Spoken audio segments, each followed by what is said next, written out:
C'est-à-dire que vous, les Noirs, les Noirs, vous êtes en train de vous retrouver dans une espèce... C'est-à-dire que les gars, ils voient comment leur business est en train de tomber. Quand tu vas à la Mecque, tu es en train d'enrichir l'Arabie Saoudite. Tu es en train d'enrichir l'islam.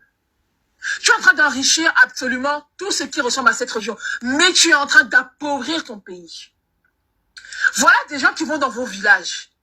Ils vous convertissent pour des sacs de riz. Vous avez oublié comment ces personnes elles vont actuellement. C'est des gens qui vont actuellement dans des pays, dans vos pays au Bénin, notamment qu'on a vu dernièrement. Je pense le turbo, tu te rappelles de cet imam, toujours la même couleur de peau. C'est toujours ça qui me... C'est ma traîne en fait. La même couleur de peau. Ils viennent dans vos pays avec des sacs de riz. Ils vous disent réciter la shahada. Ashhadu Allah, machin, machin, machin. Ils vous disent soulevez le doigt et puis convertissez-vous. On va vous donner du riz, vous allez manger. Convertissez-vous. On va vous donner à manger, à boire. Aïe, aïe, aïe. Il y avait aussi au Congo aussi. Oui, au Congo aussi. Mais on va en parler du Congo aussi, notamment du crime qu'ils ont fait là dans une église. On va en parler. T'inquiète pas, Yaya, on va en parler aussi. Peut-être pas dans son live, mais dans le prochain live. Voilà des gens qui vont vous prendre le Coran là, avec le Coran, ils viennent chez vous, ils disent que les gars, tenez le riz, tenez le Coran, c'est la meilleure chose qui peut vous arriver. C'est la meilleure des choses. Hein? C'est la meilleure des choses que vous puissiez connaître. Le gars vient vous dire carrément qu'est-ce que vous devez faire. Qu'est-ce que vous devez accomplir. Comment vous devez vous comporter. Le panafricanisme. Le gars est en train de dire que le panafricanisme, c'est un danger. Ah bon, c'est un danger? C'est un danger d'être entre noirs, de vouloir la puissance du noir? C'est parce que le problème, c'est que la conscience des gens se réveille. Les gens voient, par exemple, les Maliens sont en train de voir à quel point les Algériens sont dans l'hypocrisie avec eux depuis longtemps, depuis des années, depuis des lustres. Ils sont en train de le voir. Ils sont en train de voir que, gars, c'est qu'entre noirs qu'on peut réussir. Parce qu'on est en train de se consolider, les amis. Les noirs qui sont en puissance, ça fait peur. Quand est-ce que vous allez comprendre ça dans vos têtes de... Ah, mince. Excusez-moi. Quand est-ce que tu vas comprendre ça dans ta tête d'imbécile?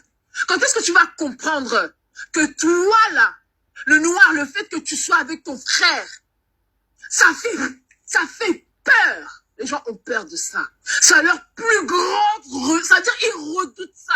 Ils redoutent de ne plus pouvoir aller dans vos pays, de prendre votre or à moindre coût. Ils ont peur de ne plus avoir à exploiter vos terres. Ils ont peur de ne plus pouvoir avoir à exploiter leurs richesses. Ils ont peur de ne plus vous voir aller prendre votre argent, aller le dépenser à la Mecque. Ils ont peur de ça. Ça leur fait trop peur.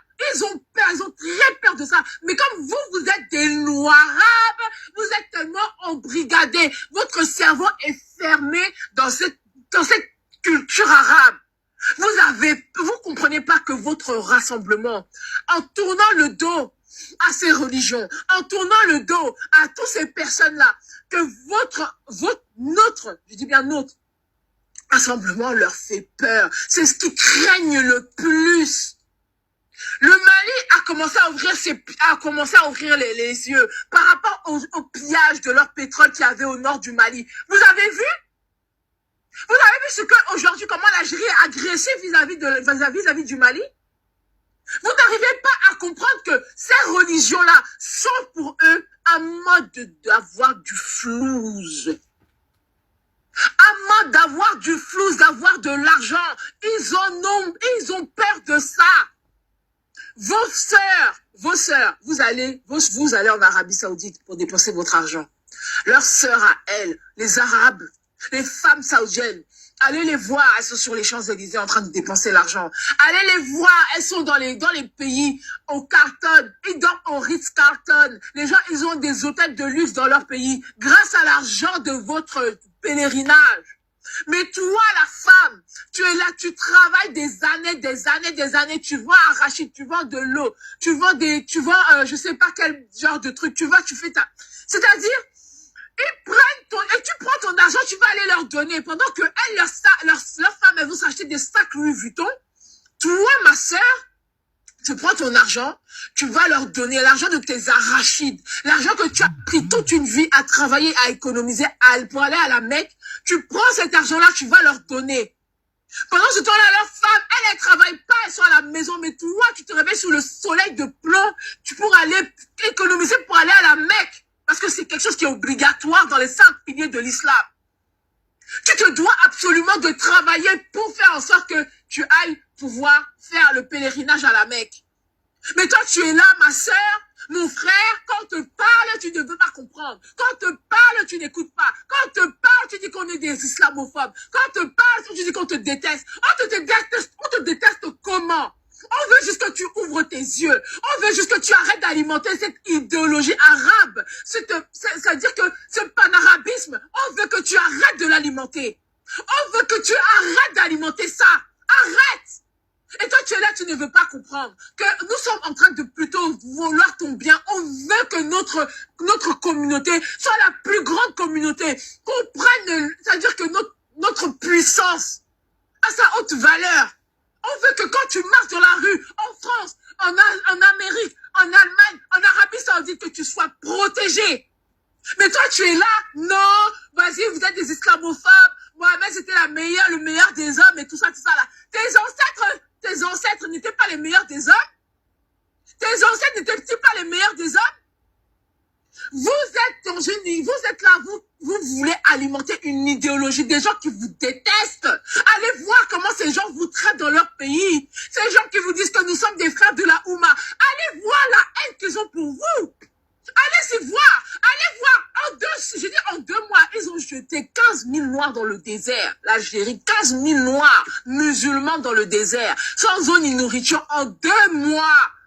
En 2 mois, ça veut dire que je pense même pas que les nazis ont fait pareil. Je ne pense pas. Mais vous êtes là, non, voilà, il faut faire attention. Non, mais voilà, l'islam, c'est pas l'arabisation. L'islam, c'est l'arabisation de l'Afrique, les gars. Le christianisme, c'est la judéisation de l'Afrique, les gars. Quand est-ce que vous allez comprendre ça? On vous dit que c'est dangereux que vous reveniez à vous. C'est dangereux. Vous revenez à vos principes, à vos valeurs.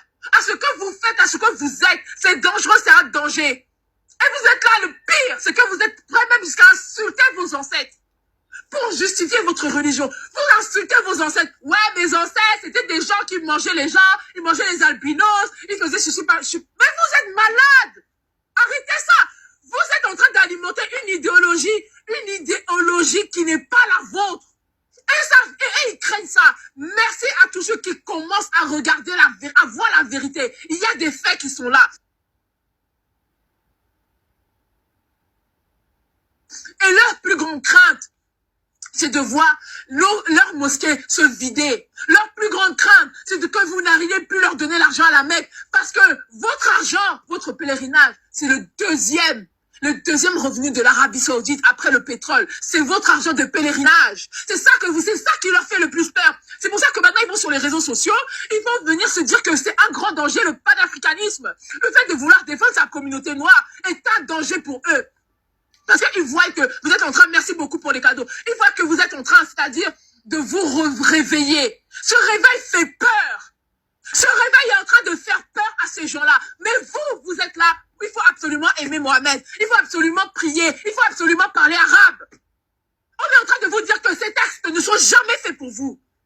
Ces textes ne sont jamais faits pour vous. Ce n'est pas là. Ils ne sont pas là pour vous aimer, ces gens-là. Ils sont là pour que vous leur donniez votre argent. Va voir comment ton meilleur ami, comme il le dit, hein, ton meilleur ami avec lequel tu as grandi dans la cité, va essayer de prendre sa soeur en mariage. Tu vas voir ce qu'il va te faire. Le meilleur ami, c'est-à-dire que son visage, il va changer à la seconde.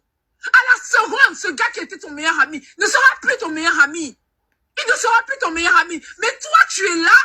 Tu dis que tu es là, tu es musulman. Mon frère, ouvre tes yeux. Cette religion n'est pas faite pour toi. Ouvre tes yeux. Ils craignent le rassemblement des Noirs. Le fait que les Noirs ouvrent leurs yeux. Ils ont peur de ça. C'est leur plus grande crainte.